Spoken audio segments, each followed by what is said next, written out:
The whole class is silent. Everyone's eyes are on you. Your heart beats faster and faster and faster. You think if you mess up or say something weird, they're going to tease you for the rest of the year.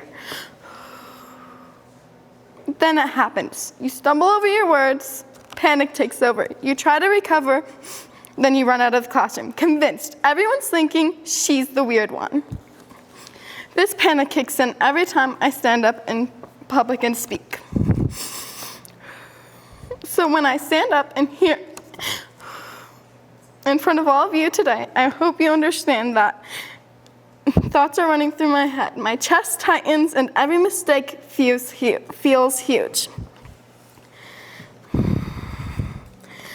Public speaking hasn't just affected me in school either. It has affected my social life as well. Even speaking one-on-ones with someone will feel terrifying. So I tend to follow the crowd. And when I try to speak, I will notice people whispering or saying things after I speak and making a reaction that makes me feel embarrassed. So little by little, my fear kept growing for it too impossible to ignore. Sorry. Seeing how much I struggled, my mom and my dad decided to get me into therapy.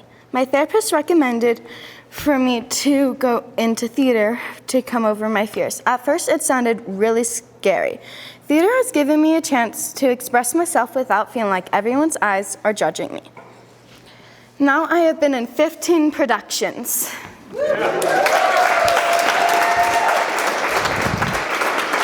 And somewhere between the stage lights, the rehearsal, and the backstage jitters, theater has been a way for me to escape.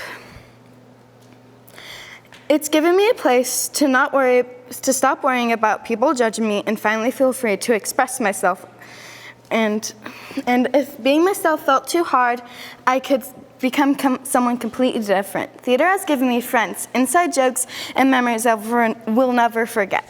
One of my favorite memories were when me and my friend wrote a musical about the Muppets. The plot was completely ridiculous in the best way possible. Shakira lost her voice, and Fozzie Bear had to take her place. And honestly, if anyone was supposed to steal the show, it was definitely Fozzie Bear, right? Another thing I've pushed myself through my middle school years was track and field. I joined it in 6th grade with my friend Emmy. I remember how our first practice went. It was the timed mile. And my fear was that I was going to get the slowest time. And I ended up getting the slowest time, and it felt like that fear was coming true. My friend reassured me and supported me and said we should practice together, and it built up my confidence. And I started setting PRs each time I ran. Throughout track, it meant the world for me to have friends and teammates to support me through my hard times. Going back to academics, as I mentioned before, it is hard for me to speak up in public. Not only that, I've had a hard time test taking. Even if I study, I tend to guess the answer, even if I already know them.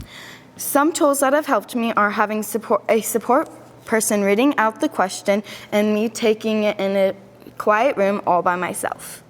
T has supported and provided me a space for me to be able to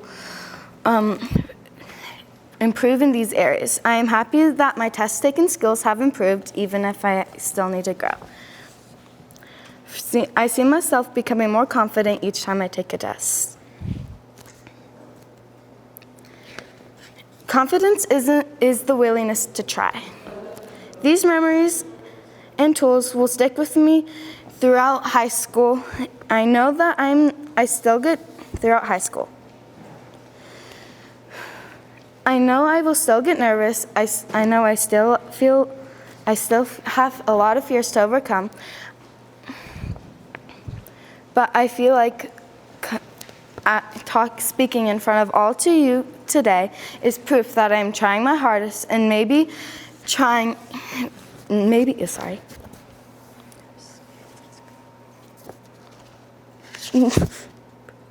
is proof trying, and maybe courage isn't about feeling nervous. Maybe courage is choosing to keep going even when you feel like you can't. I hope to be remembered as the person who supported classmates and people around me. I know the importance of being a good friend is being there and treating people kindly no matter what.